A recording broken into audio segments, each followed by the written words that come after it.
healthcare directives are kind of a narrow area of estate planning, and that's what we're going to talk about tonight.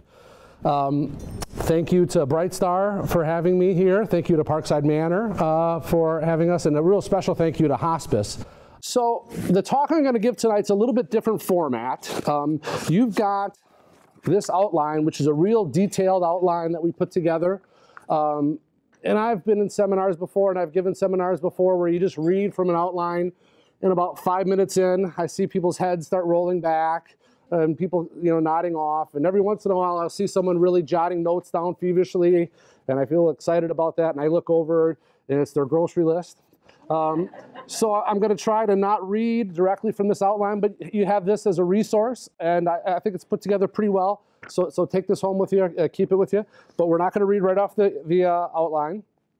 The other document that you have is the State of Wisconsin Healthcare Power of Attorney. And the one thing I want to sort of leave you with, and the one takeaway I want you to have is, every adult who has somebody who they trust to make healthcare decisions should have a healthcare power of attorney. They're easy forms to complete. You don't need to have a lawyer. You can download them on the internet. Everyone here has got one of these. Every adult from the age 18 on, if you have somebody that you trust, and we'll talk about that, should have a healthcare power of attorney. So that's the one takeaway. I want you to remember that for my presentation. If you remember nothing else, that's a great takeaway. So the presentation is we're going to talk about 4 case studies, kind of actual legal cases, and we're going to talk about those and then glean some things from those to see if we can apply them to understanding how these advanced directives and healthcare powers of attorney work. So the first one, and this is the case that really started it all with advanced directives. This is a picture of Karen Ann Quinlan. Karen Ann Quinlan was a college student in the 1970s. She had been on a diet where she didn't eat anything for 2 days straight. She went to a party. She had some alcohol, and although it's not absolutely clear, it appears that she had some Valium. The combination of the alcohol and perhaps the drugs and the failure to eat caused her to collapse. She stopped breathing. And it was 15 minutes before the rescue squad got there that was able to revive her, and she was forced to be on a respirator. After a couple of months, her parents, who were deeply religious, made the decision that she would not want to live like this. She would not want to continue her life with the aid of a respirator and being in a persistent vegetative state. So they went to the hospital and they said, we want to take her off the vent. And the hospital said no. They asked again. The hospital said no. The district attorney in the county where she was at got wind of this and told the hospital, if you take her off the respirator, we're going to prosecute you for murder. So the parents filed a guardianship petition with the court and asked the court to allow them, the father, to be named guardian with the express authority to remove the respirator.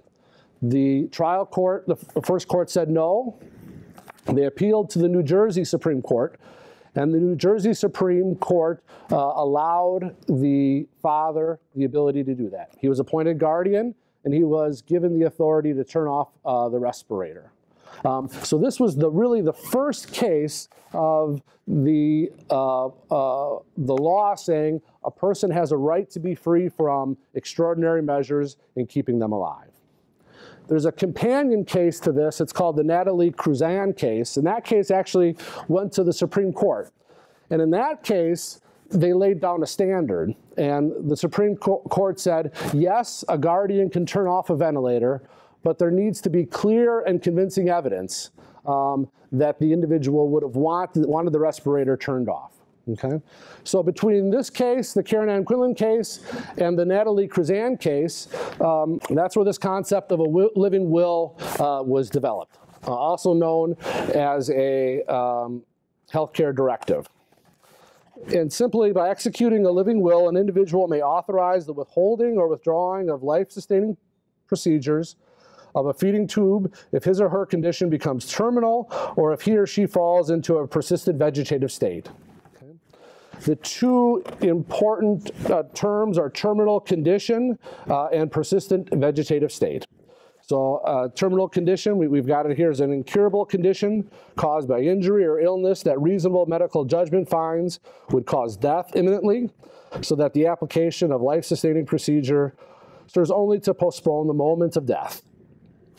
And then persistent vegetative state is a condition that a reasonable medical judgment finds constitutes complete and irreversible loss of all functions of the cerebral cortex and results in complete chronic and irreversible cessation of all cognitive functioning and consciousness, and a complete lack of behavioral responses that indicate cognitive functioning, although autonomic functions continue, okay? So a living will, well, that's a mouthful, that's a mouthful.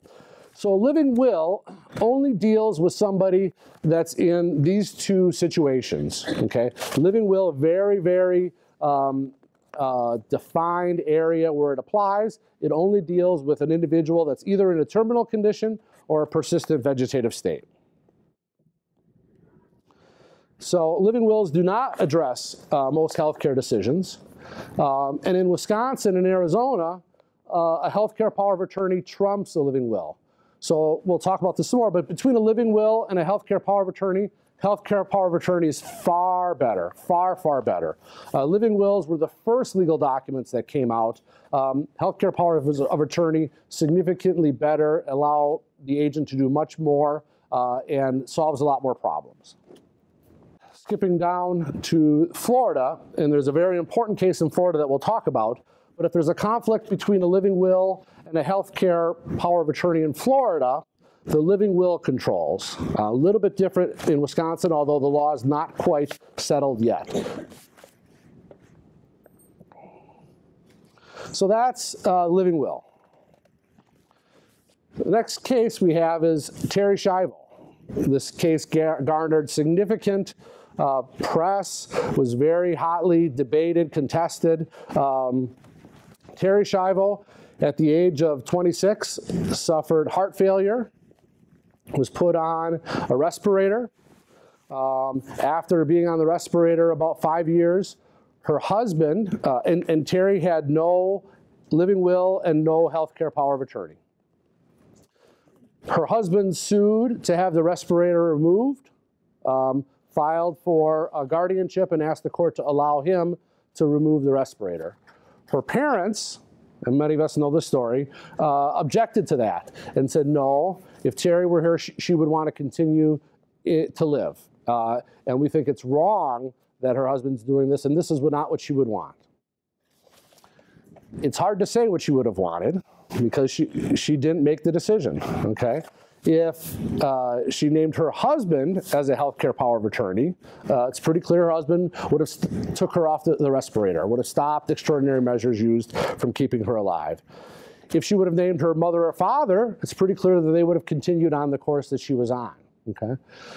The key here is that Terry really should have decided who the person was that was making these decisions, and Terry should have advised that person what she wanted, and she didn't do it, okay? So, 15 years of court battle. Okay. There was a point where she was taken, or the feeding tube was removed from her, and she was taken off the vent, and then she was put back on with the feeding tube. And it was a huge, incredible mess, incredible stress on the family. And finally, the husband won, and the court authorized the removal of the feeding tube. I'm sorry, she was not on a respirator. It was all feeding tube, all feeding tube. And the court ordered the removal of the feeding tube. That leaves us with the idea of having a healthcare power of attorney, naming a person that you trust to act in that capacity. That's the best thing you can do.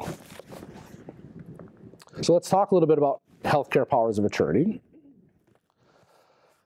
Power of attorney for healthcare means the principal's designation of an individual as his or her healthcare agent for the purpose of making healthcare decisions on the principal's behalf if he or she cannot do so due to incapacity. In Florida and Arizona, it's called a surrogate. In Wisconsin, we called it healthcare power of attorney. Principal in a healthcare power of attorney is the person who signs the document. That's the person who's giving up control or giving up the healthcare decisions. The healthcare agent is the person who the person names as his agent or her agent. Healthcare talks about all types of healthcare treatment. An important point is that a healthcare power of attorney is only effective in the event you're incapacitated. Sometimes I've got clients who are elderly and frail, and they need someone to help them with their healthcare decisions, okay? And they'll say, well, we've got a healthcare power of attorney that takes care of it.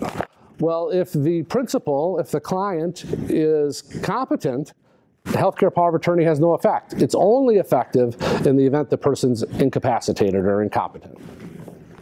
And the triggering event for incapacity is two physicians certify that the person's incompetent, or one physician and one psychologist in Wisconsin. And there's a certification form that's completed. Who can execute a healthcare power of attorney?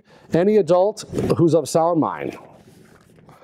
And in Wisconsin, there are certain requirements. It needs to be in writing, it needs to be dated and signed by the principal, it needs to be signed in the presence of two witnesses, and those witnesses should not be healthcare workers. So sometimes we've got people who have a healthcare power of attorney and they want the nurse at the hospital to witness. The nurse at the hospital cannot witness it. You need to have two disinterested people act as the witness. And it has to be voluntarily executed, okay? So a person can just, as long as it's witnessed, a person can just write out a healthcare power of attorney. It doesn't have to actually be the form. But quite frankly, the form is so easy to complete. We talked about it before. And so easy to download. It's designed to be completed without the assistance of a lawyer. And this is the form that most healthcare providers are most familiar with. So even though I think the language from a legal perspective is a little cumbersome, and I think we could draft a little bit better, we always use the standard form for our clients because everyone's familiar with it. This is the form you really should use if you want to have a healthcare power of attorney. So most states have adopted a standard form, and of course Wisconsin has as well. So what's the difference between an active and an inactive? An inactive healthcare power of attorney is one that's signed and the principal is still competent, okay? It doesn't mean that it's an invalid document. It just means that I've signed it and it's getting ready to spring into effect in the event of my incompetency. And that's when it becomes activated. Again, it becomes activated when two physicians sign a certification in Wisconsin, or one physician and one psychologist. What are the healthcare agent's responsibility? The agent has a duty to act in good faith and consistent with the principal's desires, as expressed in the healthcare power of attorney document or his or her advance directives. Absent a directive from the principal, the agent must act in good faith and in the best interest of the principal. Okay? So the person is a fiduciary. They have a responsibility to act in the best interest and the best wishes of their principal. So what type of actions can a healthcare power of attorney take? Admit the person into a nursing home for recuperative care. Admit the person to a nursing home or community-based residential facility for temporary placement or permanent placement. And this is when we see the need for a healthcare power of attorney probably the most. You've got somebody who is incompetent and they need to go to a skilled nursing facility. And in order to be admitted to a skilled nursing facility, if they don't have a healthcare power of attorney, we have to have a guardian appointed, a guardian of the person appointed, and have that guardian of the person admit them to the skilled nursing facility. It's an expensive situation. It places enormous strain on the family, something that you really, really, really want to avoid. So apart from the Terry Schiavo case and apart from the Karen Ann Quinlan case, you want to have a healthcare power of attorney, because if you need to go to a nursing home for whatever reason, and you need to go, you're going to go. But if you don't have this, it's going to require a court-appointed guardian out there to admit you into the facility. And that's going to be expensive, and it's going to be cause family strain, something you really want to avoid. So a healthcare power of attorney deals away with that, so you don't have that problem. The healthcare power of attorney allows consent to withholding or withdrawal of feeding tube if the attending physician indicates doing so will cause the principal pain. Allows the agent to make healthcare decisions in the event the principal is pregnant. And it also allows the principal to make anatomical gifts for the agent. agent to make gifts for the principal. There are certain things that a healthcare power cannot accomplish. Healthcare powers of attorney are not designed to help with cases of mental illness. Okay, so you can't have a person sign a healthcare power of attorney if they've had chronic mental illness with the hope of using that document to commit them to treatment. Okay, there's a different process, court process that allows that. Likewise, healthcare powers of attorney shouldn't be used for developmental disabilities and cannot be used for developmental disabilities, mental retardation, situations where the person never was competent to begin with. Okay, there's a different set of laws and issues that deal with that. Healthcare power of attorney cannot consent to experimental health treatment or psychosurgery or electric shock treatment. Okay, so the law there says, you know, those are things that we really don't want the healthcare agent to do on their own. If they're required, they can seek court approval for that. But other than that, we don't want the healthcare agent to make those decisions. The healthcare agent cannot withhold or withdraw a feeding tube unless the provision of nutrition or hydration is medically contraindicated. So basically, a doctor has to say it's okay. There's that term in the statute, medically contraindicated, that kind of confuses everyone. Basically, the doctors have to indicate that it's appropriate. And this is the point where someone invariably asks me as we're going over these documents, they say, if I go in to have my tonsils removed, does that allow my wife to stop the extraordinary measures used from keeping me alive? And of course, the answer is no. Of course, the answer is no. The laws do vary state by state. In the absence of a healthcare power of attorney, in Florida or Arizona, the law lays out who has the right to make those healthcare decisions. Here in Wisconsin, it's different. Here in Wisconsin, if you don't have a healthcare power of attorney and the person's incompetent, you have to have a guardianship. And the proposed ward has the right to object to that. I've had situations where we've had someone who needs a guardian to make healthcare decisions for them, and you petition for a temporary guardianship, and then you have to have for a full guardianship. And the courts pretty much in southeastern Wisconsin require that the ward appear at the court. And I've had situations arise where the ward says, hey, I'm competent, I make my own decisions, I don't want any of this. And if that happens, the court immediately stops, assigns a lawyer for that person to represent their interests, and there's a hearing on whether that person's competent or incompetent and what rights can be taken away from them. So very, very messy, ugly process if the ward is objecting to it. Healthcare power of attorney typically avoids all that. It avoids the emotional drain of a guardianship, and it also avoids the expense and the time. So this is, I think, the most interesting case that we'll talk about tonight, and it's the story of Hanford Panett. Hanford Panett was 73 years old. He had renal failure, respiratory failure, and severe heart problems. Okay, very, very, very, very sick, and he was terminal. But he was not in a persistent vegetative state. He had signed a living will, and he had also signed a healthcare power of attorney. He had both forms signed. The living will was kind of the typical living will that says, if I'm in a terminal condition, I don't want extraordinary measures used to keep me alive. The healthcare power of attorney said, I name my wife, who was actually as my healthcare agent surrogate, they call it in Florida. I name my wife as the surrogate, and I want her to make all my healthcare decisions. Well, the doctors at the healthcare facility he was at said, we've got this living will, he's in a terminal condition, we're going to turn off the respirator.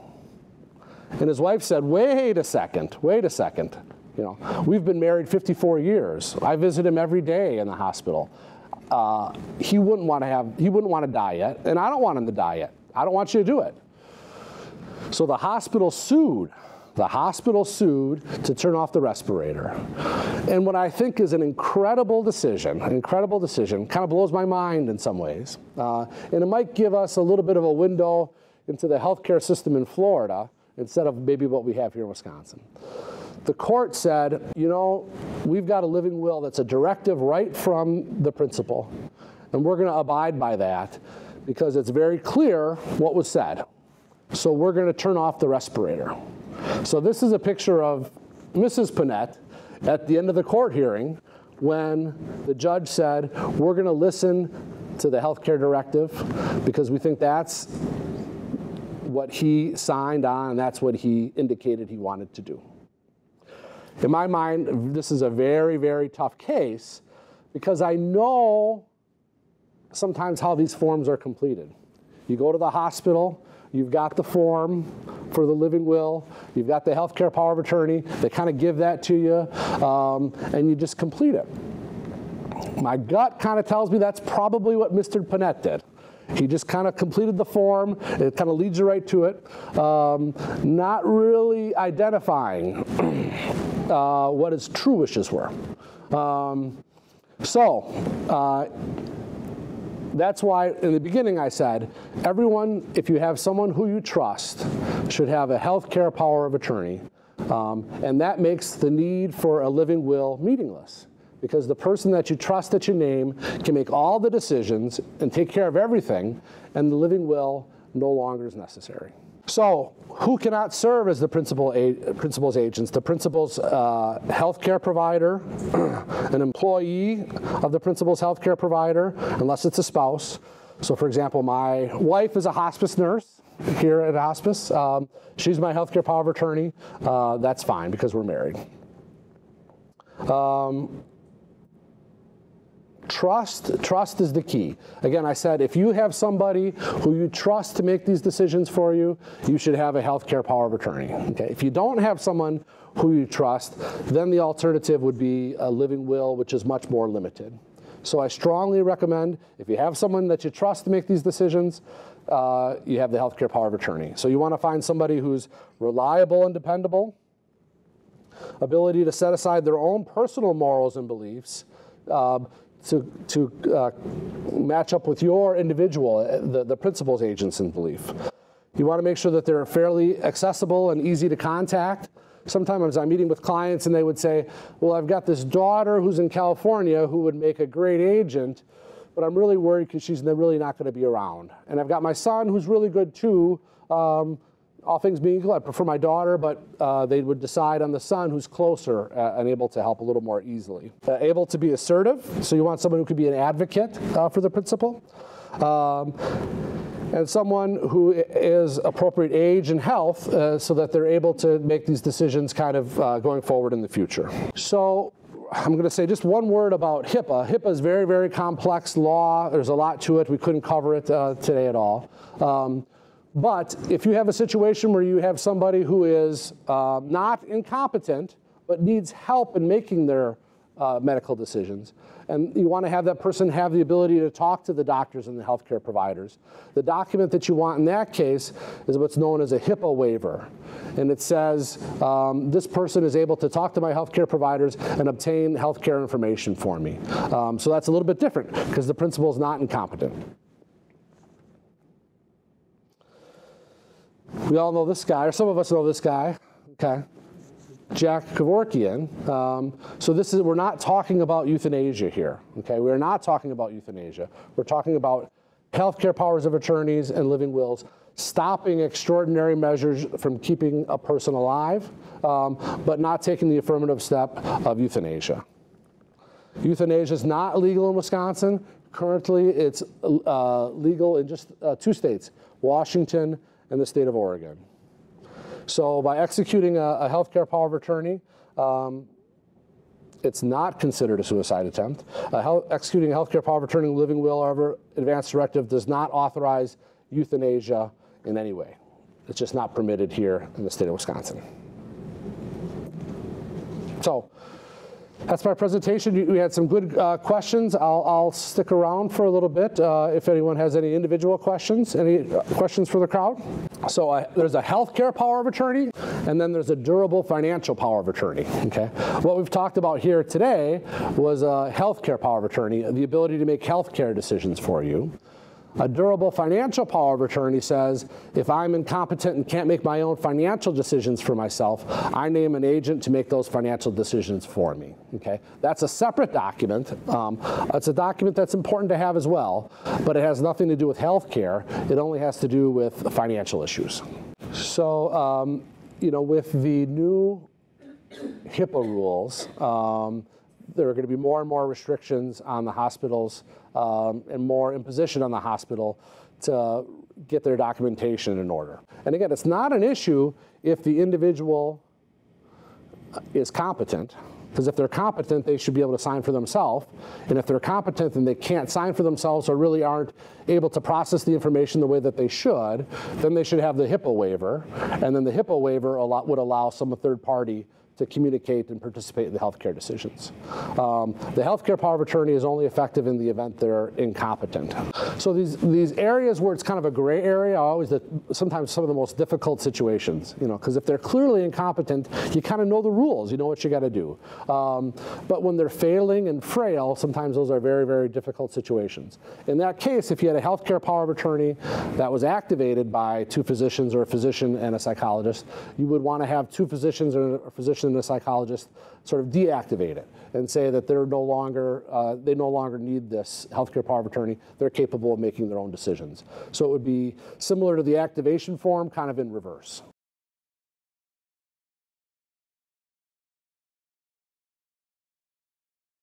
That's really a medical decision, not necessarily a legal decision when they're in that kind of that gray area. And again, those are the most difficult cases, because they could be very good. Sometimes they have periods of lucidity, right? Some days they're very, very good, and then some days they're terrible, and how do you deal with that? That's hard. Those are hard decisions. So that's a good question.